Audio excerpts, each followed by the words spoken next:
Hi, I'm Sean, pretty much the main architect of our band, Failure to Conform. I pretty much put the band together. I do all the social media, I get all the merch together, put shows on for suicide awareness, and do tribute shows and help out other bands any way we can. So member-wise, it really all started with Nick, our first drummer. Me and him would jam for hours at a time, 6 to 8 hour blocks. And as we were progressing, we started writing songs and we put out an EP. I'm like, you know, it'd be really fun to do a live show. Something about Nick just drove me to want to do that. I guess is his personality. So we were going to do it as a two-piece, me playing guitar and singing and him drumming. And I'm really not a great singer. I can't remember words to save my life. I was walking out of work one day and Jeremiah, who I'd jammed with before, I was like, dude, would you want to sing for us? He was like, sure, I'll try it. He's like the voice of the band now, so that was really important. Nick was like the spirit of the band. And then we had Adam come up, and I have jammed with him before. He sang, I'm like, do you want to play bass? And he's like, yeah, I'll play bass for you. So that was the initial run of members. We book our first show, and that's when Adam had something come up a week before the show. So I was like, Chase, is there any way you can help us out just with this show? You got 7 days to learn our whole set. I'll give you $100. He goes, yeah, why not? He did, he came over every single day. He really saved the band and made us to what we are today. So I would say that's the core group of members. And as far as members today, I'm lucky to have met so many cool people. With our new bass player, Willow, she's amazing. Our new guitar player, Corey, and our new drummer, who is phenomenal, Jordan.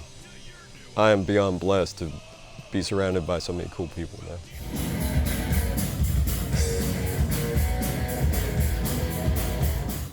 I think next week we're going to hit 100 shows. And I would say my favorite moment or interaction from someone, it's kind of sappy though. We were doing our first Mosh Out of Darkness suicide awareness event. And I wasn't sure how it was going to go.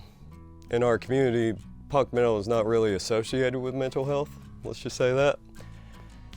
But I was like, I want to do something. So we put on the show and everybody was into it and everything. I was like, I'm not sure if I'm going to keep doing this. But I was walking outside with Jeremiah, and this girl, she comes up, she goes, you know, I really appreciate what you're doing. This means a lot to me. And then she started to tear up and tell me a personal story.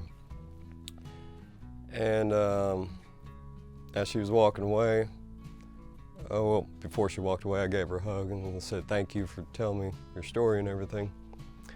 She walked away and I looked at Jeremiah, I was like, we had to keep doing this, man. This is why we do what we do.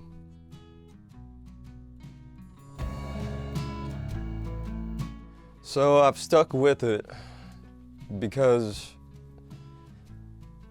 there's a feeling you get, whether you're creating music, whether you're playing live music, whether you're talking to people after shows, that you can't explain. It makes you feel a certain way inside.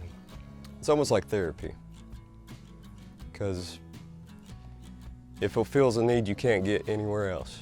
Passion, the drive, it just makes you keep going. It's like even if you wanted to quit, there's a part inside you that you really can't ever quit. So, yeah, and really the people, that's the biggest part. Like, you get on stage, you see these people that are into your stuff. Maybe they're not like fully into it, but they're watching you and they're enjoying what you're doing that you feel so great about.